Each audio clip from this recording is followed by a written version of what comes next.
আসসালামু আলাইকুম। খবর পড়ছি আমি হাদুজ্জামান আকাশ। গণভোটে সরকারি কর্মকর্তা ও কর্মচারীদের হ্যাঁ বা না পক্ষে প্রচারণা না চালাতে নির্দেশনা দিয়েছেন নির্বাচন কমিশন। আইন অনুযায়ী গণভোটের পক্ষে নেওয়া যে দণ্ডনীয় অপরাধ তা তুলে ধরে জনমতকে প্রভাবিত না করতে বলছেন সাংবাদিক সংস্থাটি।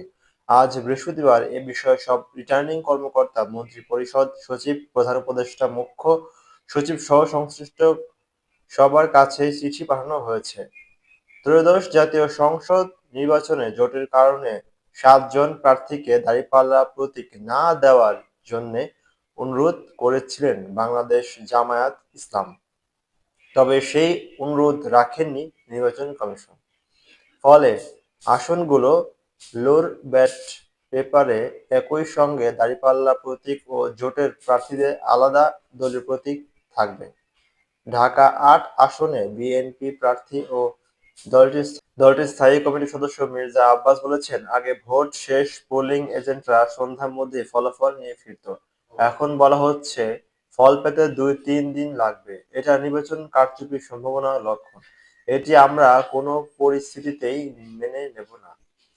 ইরানের বুশেহর পারমাণবিক বিদ্যুৎ কেন্দ্রে কর্মরত রুশ বিশেষজ্ঞদের নিরাপত্তা নিয়ে গভীর উদ্বেগ প্রকাশ করেছেন ক্রেমলিন। আজ বৃহস্পতিবার রাশিয়ার রাষ্ট্রীয় পরমাণু সংস্থা রোসাইটের প্রধান অ্যালেক্সি লিখাচেভ জানিয়েছেন, না পরিস্থিতি বিবেচনার প্রয়োজন হলে তারা ওই স্থাপনা থেকে নিজেদের কর্মীদের কর্মীদের সরিয়ে নিতে পূর্ব প্রস্তুত।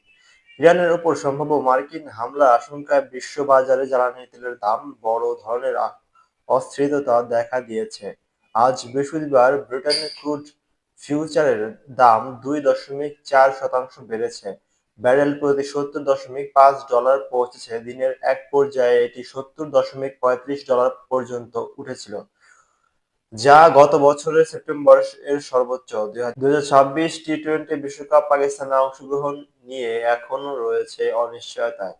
সালমান আলী, আগা বাবর আজমদের বিশ্বকাপ বর্জন নিয়ে এখন কথাবার্তা হচ্ছে বেশি। বর্জন নিয়ে যখন আলোচনা বেশি হলেও নিজেদের প্রস্তুতি ঠিকই সেরে নিচ্ছে পাকিস্তান। চট্টগ্রামে বন্দরে নিউ মুরিং কন্টেইনার টার্মিনাল বিদেশি কোম্পানির কাছে ইজারা দেওয়ার উদ্যোগকে দেশবিরোধী আখ্যা দিয়ে তা অবিলম্বে বন্ধের দাবি জানিয়েছেন গণতান্ত্রিক যুক্তফ্রন্ট ও ফ্যাসিবাদ দাবি বিরোধী বাম মোর্চা। বামপন্থী দলগুলো এই দুই জোট বলেছেন লাভজনক